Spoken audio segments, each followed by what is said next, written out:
Um cemitério na província de Gilan, no norte do Irã. As colinas acima da costa do Mar Cáspio, onde o ar está carregado de umidade e terra. Guarda seus segredos melhor do que a maioria.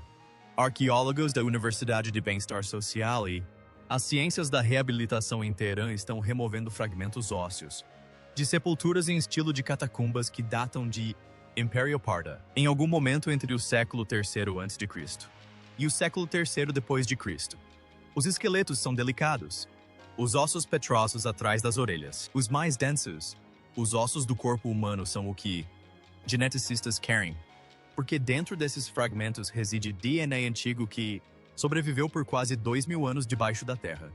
E quando esse DNA for finalmente sequenciado, dirá algo que contradiz o que quase todos dizem. O livro didático de história impresso no século passado ensinou sobre a origem dos persas. Essa é a cena. Não é nada dramático. É cuidadoso, silencioso e técnico. Mas os resultados que produziu são tudo menos isso. Quieto. Eis o que a maioria de nós aprendeu. Os persas, assim como os medos, assim como os indo-europeus, os arianos que migraram para o sul da Ásia eram das estepes.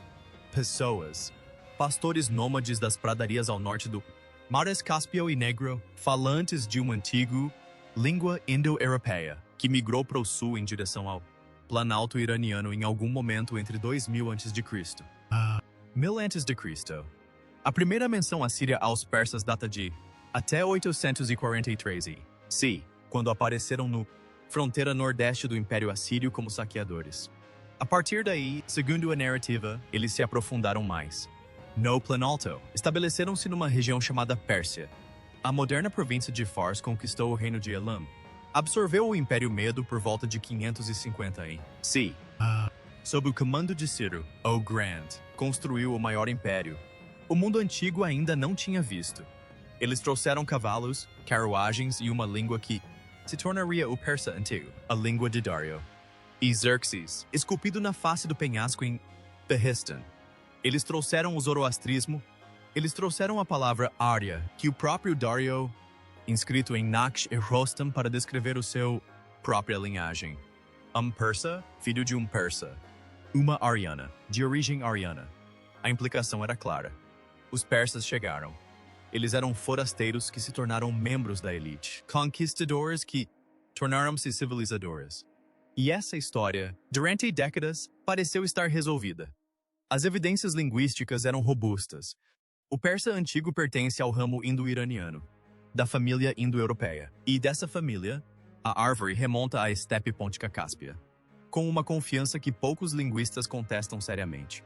O Avestico Antigo, a língua sagrada do zoroastrismo, é tão próximo do sânscrito védico que os estudiosos podem transpor frases inteiras som por som de uma para a outra, para o outro. Essa proximidade só faz sentido se ambas as línguas, descendente de um ancestral comum falado por uma única comunidade, provavelmente em algum lugar da Ásia Central. Eles se separaram e seguiram em direções diferentes. As evidências arqueológicas também pareciam corroborar essa hipótese. A cultura Santashta, datada de cerca de 2100 a.C., produziram as carruagens mais antigas que se tem notícia. Sua sucessora, a cultura Andronovo, espalhou-se por todo o estepe da Ásia Central e conexões materiais entre Andronovo, sítios arqueológicos e o complexo Bactria-Mardiana. Mais ao sul, sugeriu um corredor de movimento para o sul em direção ao Irã. E a Índia. As peças se encaixam. Os persas vieram do norte, mas a língua e o DNA nem sempre viajam na mesma direção. E essa história se baseia em uma falha geológica, para entender por que o modelo do livro didático era tão válido. Por muito tempo, você precisa entender quais ferramentas eram usadas. Disponível. Durante a maior parte do século XX, a questão foi respondida apenas pela linguística e pela arqueologia. Você analisou onde a família linguística se ramificava. Você analisou os locais onde ocorreram sepultamentos com carros de guerra. Você analisou estilos de cerâmica compartilhados e freios de cavalo. Desenhos. E todos esses fios convergiram para a estepe. A lógica era sólida, até certo ponto. Se a língua veio da estepe, essas pessoas devem ter vindo da estepe. A suposição era de que as línguas se propagam dentro das populações. Populações inteiras. Foi nessa época que o persa antigo chegou ao Irã. Plan Alto chegou junto com uma onda de migrantes, grande o suficiente para remodelar o conjunto genético. Essa não era uma posição marginal. Era a estrutura padrão na linguística histórica, durante a maior parte de um século. E sobreviveu porque não havia outra maneira. Para testá-lo diretamente, o DNA antigo não existia como uma ferramenta viável. Ferramenta até a década de 2010. E mesmo assim, o Planalto iraniano era uma das últimas regiões da Ásia Ocidental a ser amostrado sistematicamente. Climas quentes degradam o DNA. As técnicas de extração óssea de Petrus não foram aprimoradas até por volta de 2015, e acesso a sítios arqueológicos iranianos. Para os laboratórios genômicos ocidentais, a situação era complicada por questões políticas e logística. Assim, o modelo de migração das estepes permaneceu em vigor, não contestado pela única forma de evidência que poderia confirmar ou negar isso. A primeira fissura não surgiu no Irã, mas em uma caverna nas montanhas Zagros em fronteira Irã-Iraque. Em 2016, duas equipes publicaram artigos marcantes dentro do Meses de Difference. Bruchacki e seus colegas, escrevendo na revista Science, sequenciaram 4 genomas do Neolítico inicial do Crescente Fértil Oriental, incluindo um macho bem preservado da caverna de Wesme. O que eles descobriram foi surpreendente. Esses agricultores de Zagros eram geneticamente distintos dos populações neolíticas da Anatólia que posteriormente se espalharam pela Europa. Os dois grupos se separaram em algum ponto entre 46 e 77 mil anos antes. Essa não é uma diferença regional. Trata-se de uma profunda divisão continental, que atravessa o cerne daquilo que todos presumiam ser uma população única do Crescente Fértil.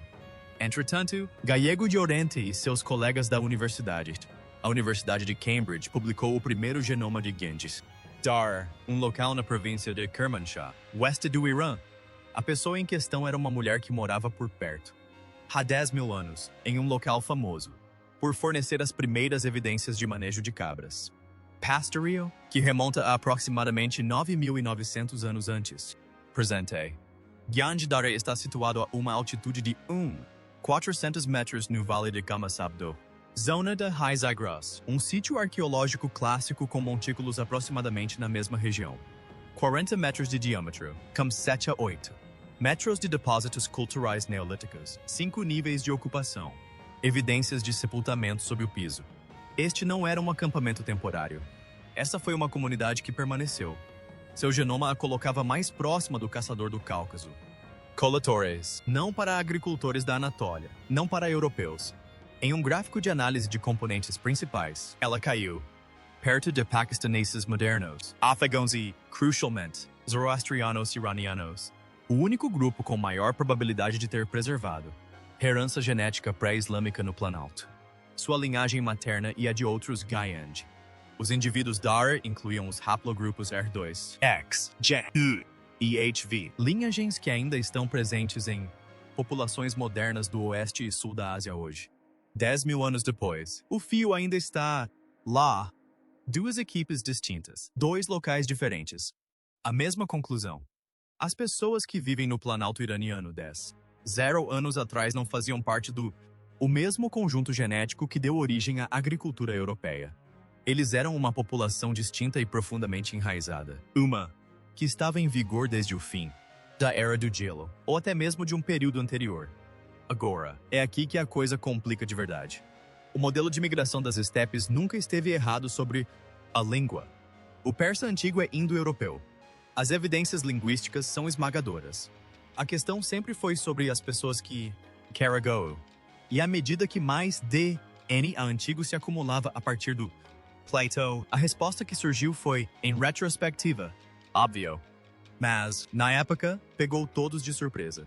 O povo do Império Aquemênida, os Pardos, Império, o Império Sassanida, o povo que chamamos de os persas eram, em sua grande maioria, geneticamente locais. Em 2025, Amjadi e seus colegas publicaram o estudo de DNA antigo mais recente do Irã foi realizado no Irã. Plateau. 50 amostras, novos sítios arqueológicos, 13 genomas nucleares, abrangendo o período de 4.700 a.C. a 1.300 a.C. ISSI. Os indivíduos dos períodos Aquemênida, Parta e Sassânida, amostrados, de locais como Marsanchal, Liarsangban e Vestament, no norte do Irã, mostraram perfis genéticos dominados por os mesmos dois componentes de ancestralidade que haviam sido presente no Planalto desde o Neolítico. A ancestralidade dos agricultores iranianos, a mesma linhagem ancestral representada por aquela mulher de Ganj Dara. Esses dois componentes persistiram em níveis de 45% a 51% durante a Idade do Ferro e no período histórico. A ancestralidade das estepes da Idade do Bronze. A assinatura que se esperaria de uma migração em massa de pastores indo-iranianos foi, nas palavras do próprio estudo, relativamente pequena. Se você tem acompanhado a cobertura deste canal sobre DNA antigo e o que ele revela sobre os povos da Ásia Ocidental, já sabe que a desconexão entre língua e genética não é exclusiva do Irã. Vimos isso com os turcomanos, que falam uma língua turca, mas se assemelham geneticamente aos seus vizinhos indo-iranianos. Vimos isso com os azerbaijanos, cuja língua turca se sobrepõe a um genoma que se agrupa com o dos georgianos e armênios. Mas o caso persa é indiscutivelmente o mais importante, pois está na base de como narramos a origem de um dos maiores impérios da história. Se o confronto entre narrativas antigas e novas evidências genéticas é o tipo de conteúdo que te prende, considere-se inscrever. Estamos construindo algo aqui, e os próximos meses serão dedicados a uma análise profunda da genética do Império. Deixe-me ser específico sobre o que o DNA mostra, o que ele descarta e o que ele implica. O que isso demonstra? As populações do período histórico do Planalto Norte do Irã, que viveram durante as eras Aquemênida e Sassânida, carregam uma assinatura genética que as conecta diretamente às populações locais da Idade do Bronze e, ainda mais atrás, aos agricultores neolíticos de Zagros. O estudo modelou suas ancestrais próximas e encontrou fortes conexões com sítios da Idade do Bronze, como Gonur-Tepe e Sapali-Tepe. Seus haplogrupos do cromossomo Y pertencem ao haplogrupo J, todos eles. Não foi encontrado um único caso de R1 o marcador de DNA Y mais fortemente associado aos pastores das estepes da Idade do Bronze e à disseminação das línguas indo-iranianas na Ásia Central e Meridional. O que isso descarta? Uma substituição populacional em larga escala. Se os persas tivessem chegado como uma população migratória das estepes nos números que o modelo clássico implica, sua pegada genética deveria ser inconfundível. O haplogrupo R1 deveria aparecer em frequências significativas em sepulturas da era Aquemênida. A ancestralidade autossômica relacionada às estepes deveria ser um componente principal, não secundário. Os dados não corroboram essa hipótese. O sinal das estepes está presente, mas é pequeno, consistente com contato e fluxo gênico ao longo de séculos, e não com um evento migratório fundador. O que isso implica? Que a disseminação do persa indo-europeu pelo Planalto foi provavelmente um evento de domínio da elite. Um grupo relativamente pequeno de falantes de línguas indo-iranianas, possivelmente uma aristocracia guerreira ou uma elite comercial, chegou ao Planalto e estabeleceu hegemonia linguística e cultural sem substituir a população existente. Os habitantes locais, descendentes dessas antigas linhagens de Zagros, adotaram a nova língua, a nova religião, possivelmente novas estruturas políticas, mas permaneceram, geneticamente, quem sempre foram. A terra não mudou de mãos. A gramática, Sam? É aqui que o debate se acirra, porque o modelo de domínio da elite não é universalmente aceito, e as consequências são graves. A disseminação das línguas indo-europeias é uma das questões mais politicamente controversas da linguística histórica, e a resposta que você der moldará a forma como civilizações inteiras entendem suas próprias origens. Alguns pesquisadores argumentam que o sinal da estepe, embora pequeno, pode refletir uma migração altamente enviesada em termos de sexo. Um pequeno número de homens de alto status cuja influência cultural superou em muito sua pegada demográfica. Na Europa, sabemos que as migrações das estepes foram fortemente influenciadas pelo sexo masculino, com os cromossomos Y substituindo as linhagens locais de forma muito mais drástica do que o DNA autossômico. Algo semelhante pode ter acontecido no Irã.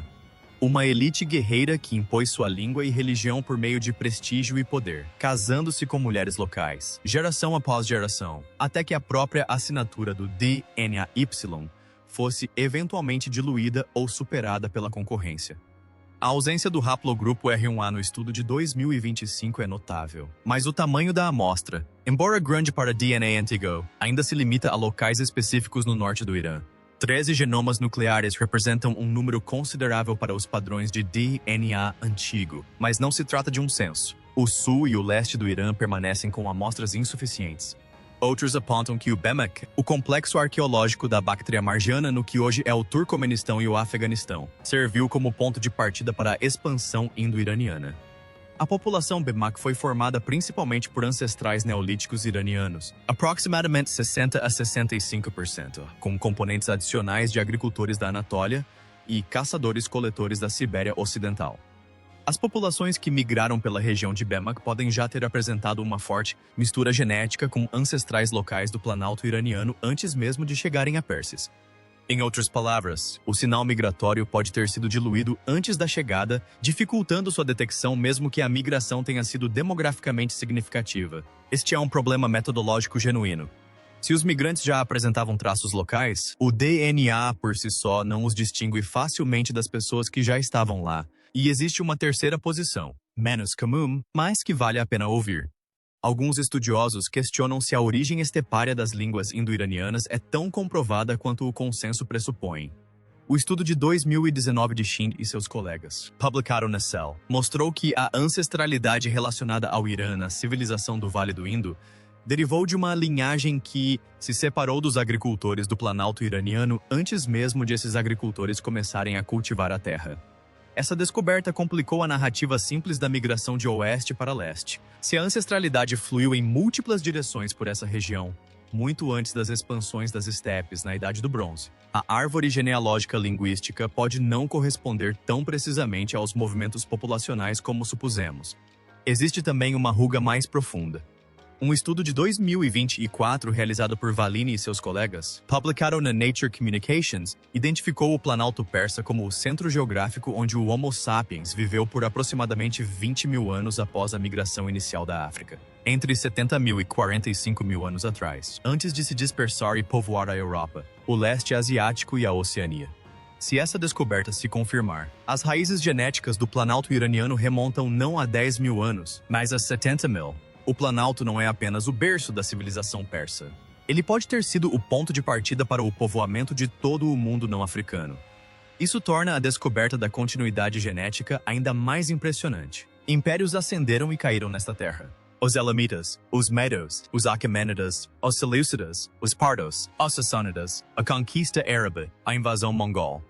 E, ao longo de todo esse período, a ancestralidade profunda dos Montes Zagros se manteve intacta, em 50% ou mais, por milênios. Há coisas que ainda não conseguimos explicar. Os autores do estudo reconhecem que apenas 2 genomas medievais estão atualmente disponíveis do Planalto iraniano. A transição do período sassânida para a Era Islâmica, uma das mudanças culturais mais transformadoras da história da região, permanece quase totalmente desconhecida do ponto de vista genético. Será que a conquista árabe trouxe um fluxo gênico mensurável para o Planalto? Será que as invasões mongóis, que devastaram cidades como Nishapur e Merv, deixaram uma assinatura detectável na Eurásia Oriental? Não sabemos. Também não conhecemos a extensão geográfica completa da ausência do sinal das estepes. O norte do Irã, ao sul do Mar Cáspio, é apenas uma parte do Planalto. O coração do Império Aquemênida ficava na província de Fars, no sudoeste. Persépolis está lá, Pasargada está lá, o túmulo de Ciro, o Grande, está lá. E quase não temos DNA antigo desses sítios arqueológicos. O cenário pode mudar. É importante deixar isso bem claro. Há também a questão dos Medos, o povo que controlava as partes norte e oeste do Planalto antes de ser absorvido pelos Aquemênidas. Os Medos eram, ao que tudo indica, um povo de língua iraniana. Seriam eles geneticamente muito locais? Ou será que sua posição a noroeste, mais próxima do corredor do Cáucaso, os tornou um vetor mais plausível para a ancestralidade das estepes? Same DNA antigo da Ecbatana, sua capital na atual Hamadan. Estamos apenas especulando.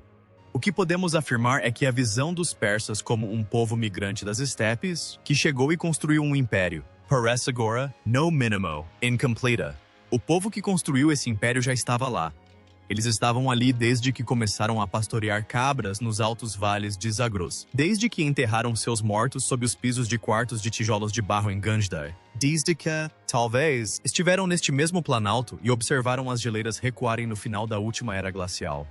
Quando se descobre, por meio de análises de DNA, que uma população possui raízes locais profundas, existe uma tendência a tratar isso como uma confirmação.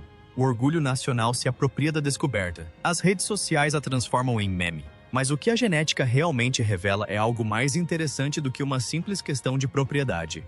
Elas mostram que a identidade, o tipo de identidade que Dario esculpiu em pedra, a palavra área, a língua, a religião, o sistema político, essas coisas podem chegar de fora e serem adotadas completamente, transformadas em algo nativo, sem que a própria população seja substituída. A língua viajou.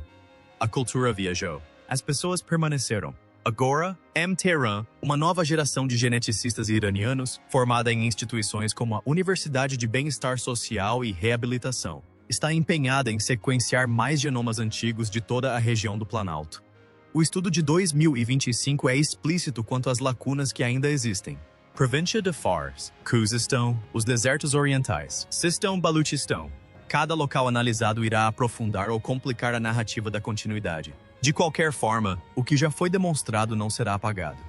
Durante 3.000 anos, através da ascensão e queda de 4 impérios, através de conquistas, conversões e revoluções, o DNA se manteve, e isso se conecta a algo que está acontecendo agora. Hoje, mais de 80 milhões de pessoas vivem no Irã e falam persa, uma língua cuja estrutura indo-europeia remonta às estepes. Mas os corpos que carregam essa língua, os genomas subjacentes à gramática, remontam aos Montes Sagros, ao próprio Planalto, a uma época anterior à agricultura, aos impérios, antes mesmo de existir o conceito de Pérsia. Os autores do estudo de 2025 descrevem isso como estabilidade genética diante de migrações históricas e mudanças culturais. Essa frase, por mais discreta que seja em um artigo científico, carrega um peso enorme quando se considera a escala do que ela descreve. Os ancestrais dos persas não estavam chegando. Eles já estavam em casa. Se o DNA antigo de Persépolis ou Pasargada, o verdadeiro centro cerimonial do Império Aquemênida, confirmar o mesmo padrão de continuidade com raízes nos Montes Zagros que o norte do Irã apresenta. O que isso significa para a história de como as línguas indo-europeias se espalharam? E será que deveríamos repensar a forma como usamos as famílias linguísticas para reconstruir a migração em outras partes do mundo?